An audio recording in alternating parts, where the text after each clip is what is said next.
జిల్లా కేంద్రంలోని పిఎస్ఆర్ గార్డెన్స్లో సిపిఎం తెలంగాణ రాష్ట్ర 4వ మహాసభలు నిర్వహించారు. ఈ ప్రజాప్రదర్శన బహిరంగ సభకి ముఖ్య అతిథిగా సిపిఎం పోలిట్ బ్యూరో సభ్యులు బృందా కారత్ హాజరయ్యారు. స్థానిక ఐబీ నుండి సభ ప్రాంగణానికి భారీ ఎత్తున సిపిఎం కార్యకర్తలు భారీ ర్యాలీ నిర్వహించారు. ఈ సందర్భంగా సభను ఉద్దేశించి బృందా కారత్ మాట్లాడుతూ, ఈ మహాసభల్లో కామ్రేడ్ సీతారాం ఏచూరి లేకపోవడం బాధాకరమని, తెలంగాణ రాష్ట్రానికి సీతారామయ్య చౌరికి చాలా దగ్గర సంబంధం ఉందని అన్నారు. ఆనాటి రైతాంగ సాయుధ పోరాటంతో తెలంగాణకి ప్రత్యేక గుర్తింపు వచ్చిందని, భూమి కోసం భుక్తి కోసం పోరాడి తెలంగాణలో అమరులయ్యారన్నారు. కార్మికులే సిపిఎం రాష్ట్ర మహాసభలకు విరాళాలు ఇవ్వడం గర్వకారణంగా ఉందని, కార్మికులు, రైతులు కలిసి పోరాడితే పెట్టుబడిదారీ వ్యవస్థను ఎదిరించగలమని, దేశంలో కార్మికుల కష్టాన్ని దోచుకుని 400 రెట్ల ఆస్తులు సంపాదించుకున్నారన్నారు. మోడీ ప్రభుత్వం పెట్టుబడిదారుల కోసం కార్మిక చట్టాలను కాలరాస్తుందని ఆమె పేర్కొన్నారు. ఈ మహాసభలో పొలిట్ బ్యూరో సభ్యులు బివి రాఘవులు, సిపిఎం నాయకులు పాల్గొన్నారు.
సోదరి సోదరులారా, మిత్రులారా, నమస్కారం. 4వ రాష్ట్రీయ మహాసభ సందర్భంగా మీకు लाल सलाम. आप मुझे माफ करेंगे. पॉलिट ब्यूरो के साथी हमारे राघवेंद्र जी मंच पर उपस्थित है, हमारे केंद्र कमेटी की सदस्यों श्री रामू जी, नागैया जी मंच पर उपस्थित है, हमारे प्रिय लड़ाकू साथियों जो तेलंगाना सचिव. और इस महारैली में हमें एक बहुत बड़ा अभाव महसूस हो रहा है. हमारे नेता कॉमरेड सीताराम येचुरी, हमारे महासचिव हमारे बीच नहीं रहे. उनको श्रद्धांजलि देते हैं और शपथ लेते हैं कि इस तेलंगाना पार्टी जिसके साथ उनके इतने नजदीक संबंध थे, निश्चित रूप पर इस सम्मेलन के बाद इस लाल झंडा को आगे बढ़ाने का रास्ता और मजबूत करेंगे और सीताराम की याद रखकर हम आगे बढ़ेंगे. तेलंगाना का नाम शोषितों के संघर्ष के इतिहास में एक बहुत अहम नाम है, एक बहुत प्रिय नाम है. निजाम के खिलाफ, ब्रिटिश हुकूमत के खिलाफ, सामंतों के खिलाफ एक साथ मिलकर हमने जमीन के आधार पर एक बड़ा जबरदस्त संघर्ष किया. सैकड़ों हमारे शहीद हुए. उनकी शहादत जिंदा रखने के लिए आपने इस झंडा को उठाकर इस पार्टी को मजबूत किया. मुझे गर्व है इस संगारेड्डी डिस्ट्रिक्ट की आपकी संघर्षों पर. शायद पूरी पार्टी में ये पहले बार हमें सुनने को मिला है कि ये पार्टी का सम्मेलन का पूरा व्यवस्था, उसका पूरा फंड का व्यवस्था मजदूर वर्ग ने दिया है. ये है संगारेड्डी का विशेषता. ఈ యొక్క మహాసభలకు సంబంధించినటువంటి మొత్తము ఖర్చు అలాగే మొత్తం పని మొత్తము కార్మికులు చేస్తా ఉన్నారు, కార్మికుల నుండి వసూలు చేస్తా ఉన్నారు. ఇది చాలా గర్వకారణం అని చెప్పేసి చెప్పదలుచుకున్నాను. मैं यहाँ एक एक साथी को धन्यवाद देना चाहती हूँ, सलाम करना चाहती हूँ जो इस सम्मेलन को सफल करने के लिए मेहनत के पैसे के आधार पर, पसीने के पैसे के आधार पर आपने यहाँ इस प्रकार का सभा किया. प्रिय साथियों, आज हमारे देश की राजनीति में ये अनिवार्य है कि मजदूर वर्ग और मजदूर के साथ किसान, किसान के साथ खेत मजदूर जब एक वर्ग या एकता की राजनीति आगे बढ़ाएंगे तभी इस राजनीति के अंदर हस्तक्षेप करके इस पूंजीवाद व्यवस्था के खिलाफ हम अपना संघर्ष को सफल बना सकते हैं. ఈ దేశంలో ఇప్పుడున్నటువంటి రాజకీయ వ్యవస్థలో కార్మికులు, రైతులు కలిసి పోరాటం చేయడం ద్వారానే ఈ యొక్క పెట్టుబడిదారీ వ్యవస్థకి వ్యతిరేకంగా మనం పోరాడగలము, నిలబడగలము. ఆ రకమైనటువంటి పోరాటాలు చేయాల్సినటువంటి అవసరం ఉంది. आज पूरे देश के अंदर मजदूरों का शोषण का जो डर है, मजदूरों का शोषण का जो रास्ता है वो कितना तेज हो रहा है. इससे पता चलता है कि मजदूर की वेतन में कोई इजाफा नहीं है. देश भर में सरकार के आंकड़े के आधार पर वेतन में कोई इजाफा नहीं हुआ, लेकिन पूंजीपतियों के मुनाफा में एक दफा नहीं, 2 बार नहीं, 3 गुना नहीं, 4 गुना इजाफा हुआ है. ये है शोषण का असली तस्वीर. ఈ దేశంలో కార్మికుల యొక్క దోపిడీ అనేది తీవ్రంగా పెరుగుతా ఉంది. ఈ దోపిడీ పెరగడం వల్ల పెట్టుబడిదారుల యొక్క ఆస్తులు ఒక వంతు కాదు, రెండంతులు కాదు, 400 రెట్లు వాళ్ళ యొక్క ఆస్తులు పెరుగుతా ఉన్నాయి. ఇది ఈ దోపిడీ యొక్క ఫలితంగా ఏర్పడతా ఉంది అని చెప్పి మీ దృష్టికి తీసుకొస్తా ఉన్నాను. ये कौन नहीं जानता है कि ये पूंजीवादी राज को आगे बढ़ाने के लिए ये मोदी सरकार ने 4 ऐसे लेबर कोड निकाला है जिससे हमारे अधिकारों को बुलडोजर के नीचे चौपट करने का प्रयास हो रहा है। ఈ కేంద్ర ప్రభుత్వము, మోడీ ప్రభుత్వము ఈ పెట్టుబడిదారుల కోసము కార్మికులకు సంబంధించినటువంటి 4 లేబర్ కోడ్ పేరుతో మనకున్నటువంటి హక్కులన్నింటినీ వాటిని కుంగి పడేస్తున్నారు, వాటిని లాక్కుంటా ఉన్నారు.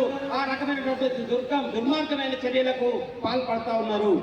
मैं ट्रेड यूनियन की संयुक्त मंचों को लड़े हैं।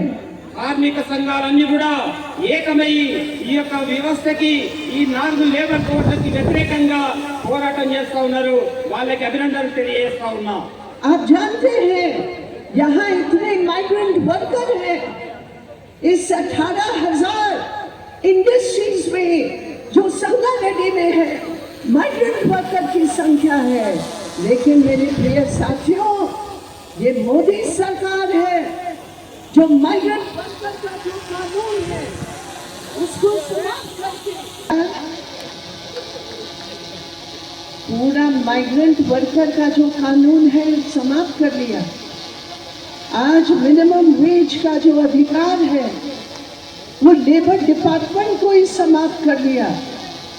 10,000 12,000 रुपया में दिन रात से काम लेते हैं और अभी बड़े बड़े पूंजीपतियों की ये हिम्मत बन गई है। वो बोलते हैं 8 घंटा का काम नहीं, 10 घंटा का काम नहीं, 13 घंटा का काम करना चाहिए मजदूर को। ये हालात है आज हमारे देश के मोदी सरकार की नीतियों के चलते। వలస కార్మికుల సమస్య చాలా తీవ్రంగా ఉంది. ఇక్కడ కూడా దాదాపు 4,000 పరిశ్రమలలో అనేక మంది వలస కార్మికులు ఇక్కడ పని చేస్తూ ఉన్నారు. మోడీ ప్రభుత్వం యొక్క విధానాలు పెద్ద పెద్ద పెట్టుబడిదారులకి అనుకూలంగా ఉంటా ఉన్నాయి.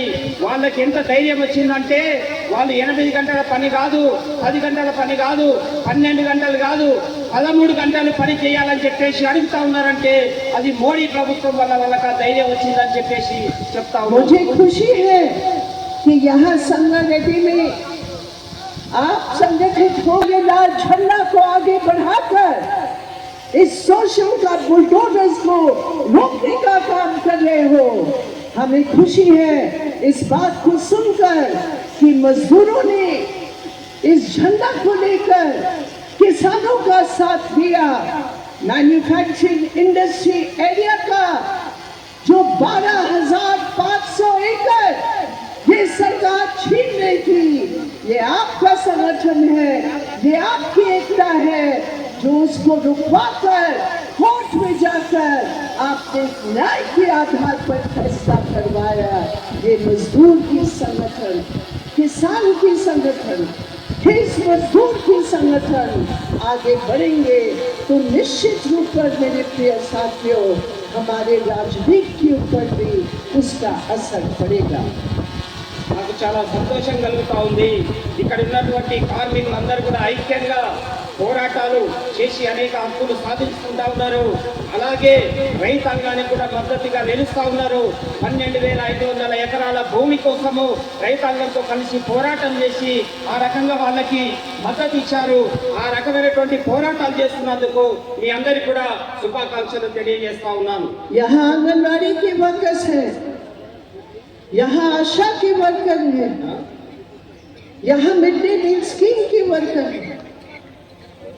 ये औरतें, ये महिलाएं कितना सेवा, कितना काम सबके लिए करते हैं। अपने परिवारों की स्वास्थ्य के लिए नहीं, अपने बच्चों के लिए नहीं, ये पूरे समाज के लिए जो भी काम होता है, जो भी काम सरकार देती है, हमारे महिलाएं हिम्मत के साथ उस काम को करते हैं।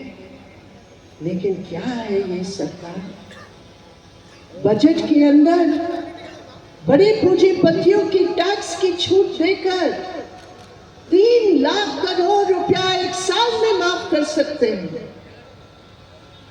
बैंक की लोन का, बड़े पूंजीपतियों का 12 लाख करोड़ रुपया से अधिक पिछले 8 साल में माफ कर सकते हैं।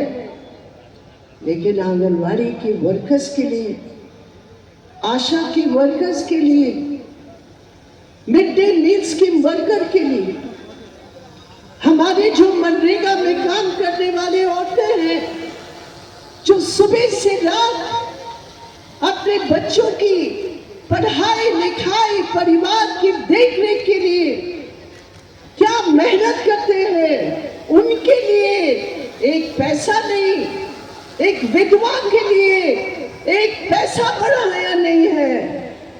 ये है मोदी सरकार का चेहरा। बड़े लोगों के लिए हमारे देश का धन, गरीबों के अधिकारों के ऊपर बुलडोजर सीपीएम है।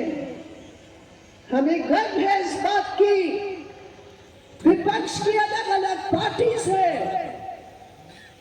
लेकिन हमें गर्व है इस बात की, मजदूर के ऊपर जो हमला है, किसान के ऊपर जो हमला है, महिलाओं के ऊपर जो हमला है, बगैर समझौता का अगर कोई लड़ रहा है उस बुलडोजर के खिलाफ, वो सीपीआईएम है, वो सीपीआईएम है। ये गला झंडा है जो कभी झुकेगा नहीं, कभी पीछे हटेगा नहीं, कभी आगे बढ़ते रहेंगे। ये है हमारे सीपीएम।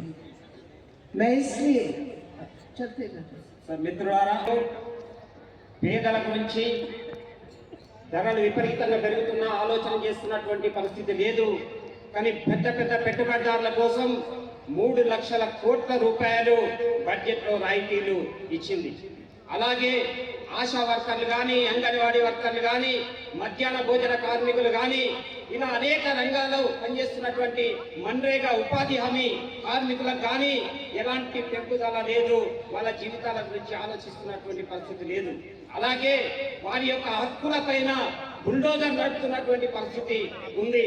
ఈ కార్మిక హక్కుల కోసం కానీ, రైతాంగ సమస్యల కోసం కానీ ప్రభుత్వం ఎప్పుడైతే వాళ్ళ పైన జులుం చెలాయిస్తుందో ఆ జులుంకి వ్యతిరేకంగా నిలబడ్డది సిపిఎం మాత్రమే. సిపిఎం తల వంచేది లేదు, ఎర్ర జెండా పక్కకు జరిగేది లేదు.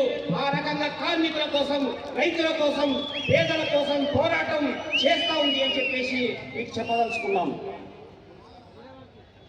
2 दिन बाद, अच्छा आज तो 25 है, आज 25 है। कल देश भर में हमारे देश की संविधान दिवस के रूप में कल देश भर में 75 साल की दिवस हम लोग मनाएंगे। 75 साल पहले 1950 में 26 जनवरी को डॉक्टर बाबा साहब अम्बेडकर की नेतृत्व में हमारे देश की आजादी के संघर्ष की एक जबरदस्त असर के आधार पर वो संविधान बना, वो संविधान पारित हुआ। लेकिन उस मंच पर कल जो राजपथ का मंच दिल्ली में है, आप लोग सब टेलीविजन पर देखेंगे, उस मंच पर जो सरकार की नेतृत्व है, जो उस मंच पर बैठेंगे, उनकी जबान पर जय हिंद जरूर हो सकता है, उनकी जबान पर संविधान जिंदाबाद जरूर हो सकता है, लेकिन उनकी दिल के अंदर देश की संविधान नहीं, उनके दिल के अंदर मनुवादी सोच का वो आधार है उनके दिल के अंदर।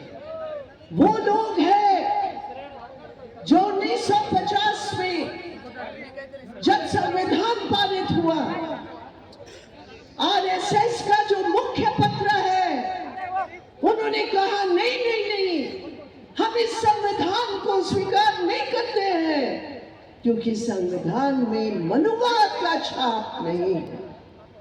ఈరోజు ఢిల్లీలో గద్దెపై కూర్చున్నటువంటి పాలకుల యొక్క వారి పెదాల మీద జై హింద్ నినాదం ఉండొచ్చు, వాళ్ళ యొక్క నాలుకల పైన ఊరికే మాటల కోసము రాజ్యాంగము జిందాబాద్ అని చెప్పొచ్చు, కానీ వాళ్ళ గుండెలలో మాత్రం వాళ్ళ హృదయంలో రాజ్యాంగం లేదు, వాళ్ళ హృదయంలో ఉన్నది మనువాదము, మనువాదానికి అనుకూలమైనటువంటి విధానాలని వాళ్ళు చేస్తా ఉన్నారు అనేది మనం గుర్తుంచుకోవాల్సినటువంటి అవసరం ఉంది.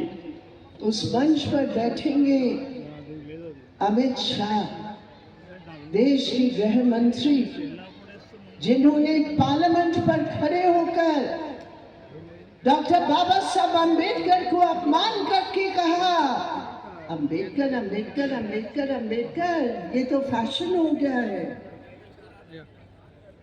ఈరోజు హోం మంత్రిగా ఉన్నటువంటి అమిత్ షా నిండు పార్లమెంటు సభలో రాజ్యాంగ పైన చర్చ సందర్భంగా అంబేద్కర్ ని అవమానించాడు. అంబేద్కర్ అంబేద్కర్ అంబేద్కర్ అనడము ఫ్యాషన్ అయిపోయిందని ఆ రకంగా అవమానించేలాగా మాట్లాడాడు. अरे मंच पर नहीं उनका कोई अधिकार है। हमने मांग किया इस्तीफा दो अमित शाह, क्योंकि तुम्हारे दिल में, तुम्हारे दिमाग में अंबेडकर नहीं, तुम्हारे दिल और दिमाग में अडानी गॉडसे, अडानी गॉडसे, अडानी गॉडसे, ये दो नाम जरूर है। अंबेडकर और संविधान का नाम तुम्हारे लिए कोई मतलब नहीं।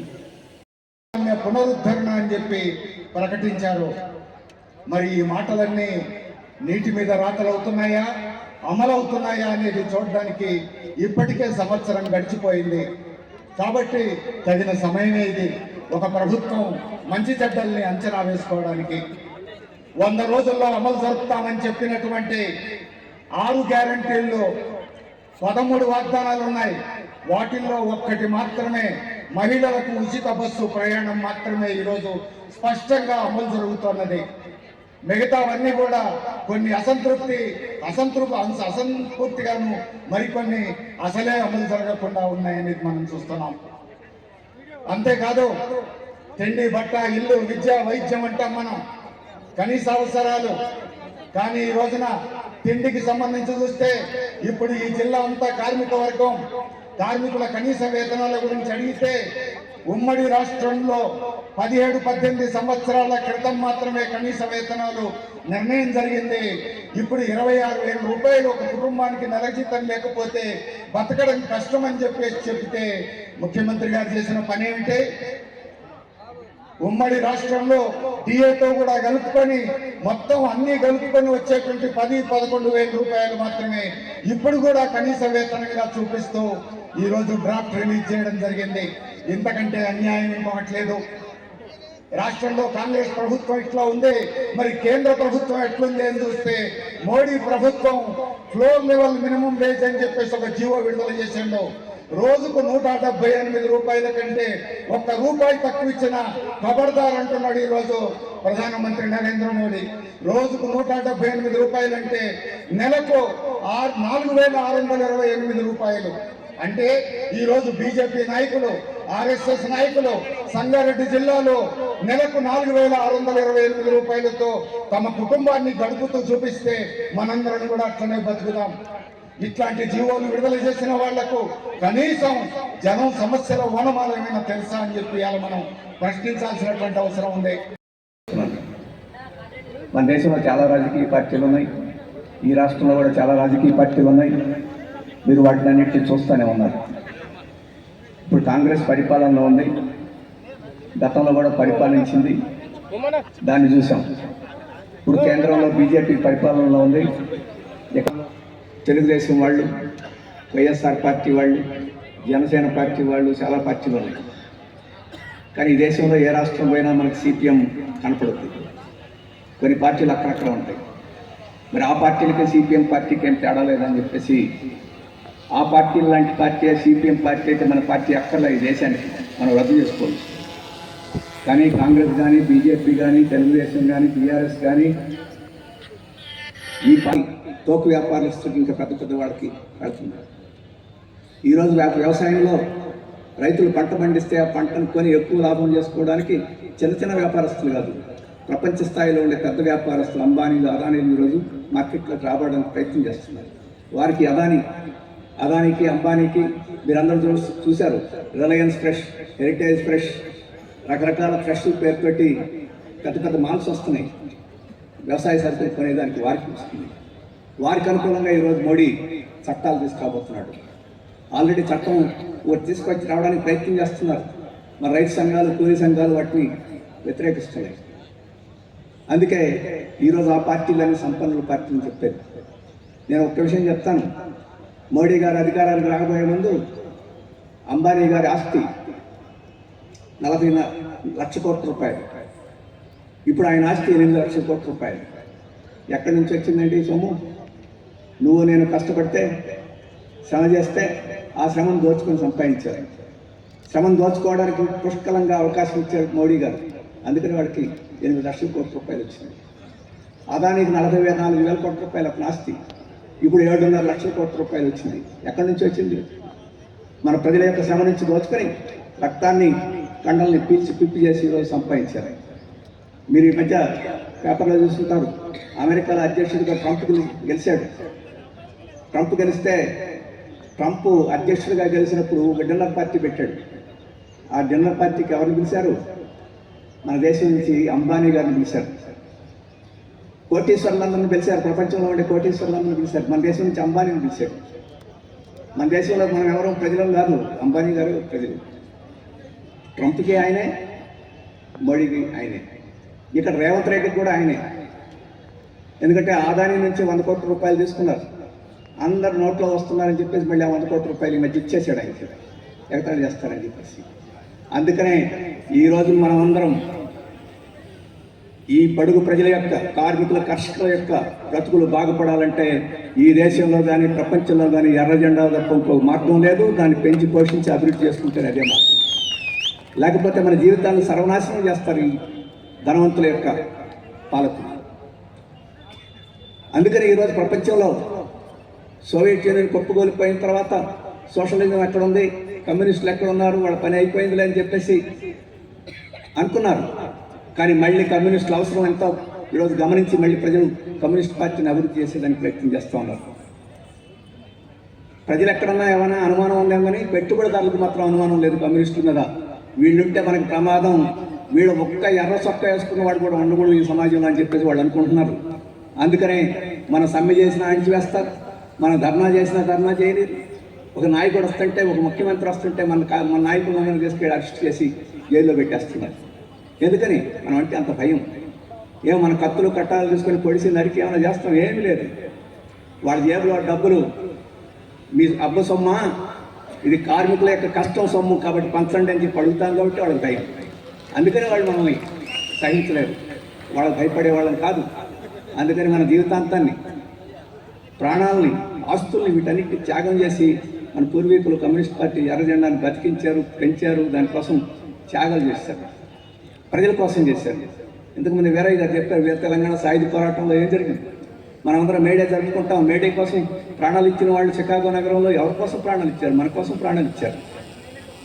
8 గంటల పనిదినాలు కావాలని చెప్పేసి మేడేకి 7 మంది అక్కడ ప్రాణాలు ఇచ్చారు హైగేట్ దగ్గర.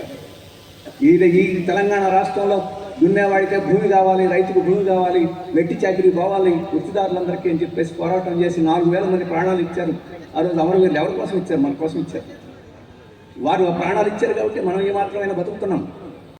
సహకరించాలని చెప్పేసి ఇవాళ మన రాష్ట్రంలో సిపిఎం పార్టీ 4వ రాష్ట్ర మహాసభలు సంగారెడ్డిలో నిర్వహించాలని రాష్ట్ర కమిటీ, సంగారెడ్డి జిల్లా కమిటీ ఈ మహాసభల నిర్వహణ బాధ్యతను మరి ఆహ్వాన సంఘాన్ని కూడా ఏర్పాటు చేశారు. ఈ ఆహ్వాన సంఘానికి నన్ను బాధ్యత తీసుకోమని చెప్పేసి కూడా ఇక్కడ పార్టీ కోరింది. ఆ రకంగా గత 2 నెలల నుండి ఈ మహాసభను జయప్రదం చేయడానికి అనేక రూపాల్లో మరి మేమందరం కూడా ఇక్కడ కష్టపడుతున్నటువంటి పరిస్థితి మీరు గమనించారు.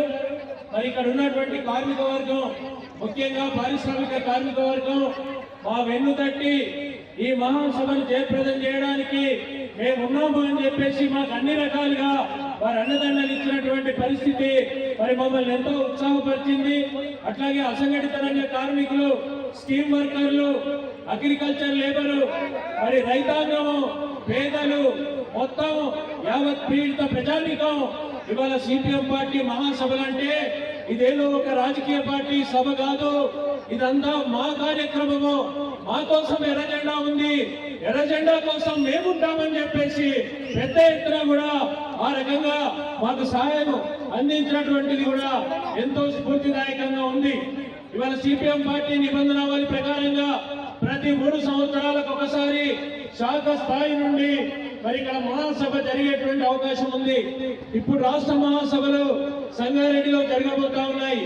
ఈ మహాసభల్లో పాల్గొనడానికి మరి తెలంగాణ సాయుధ పోరాట వారసత్వాన్ని ముందుకు తీసుకురావడానికి, ఎర్రజెండా ఔన్నత్యాన్ని చాటి చెప్పడానికి, అమరవీరుల త్యాగాల్ని స్ఫురించుకొని దాన్ని స్మరించుకోవడానికి ఇవాళ 3 ప్రాంతాల నుంచి అమరవీరుల జ్యోతి తీసుకొని నాయకులు, కార్యకర్తలు ఇక్కడికి రావడం జరిగింది.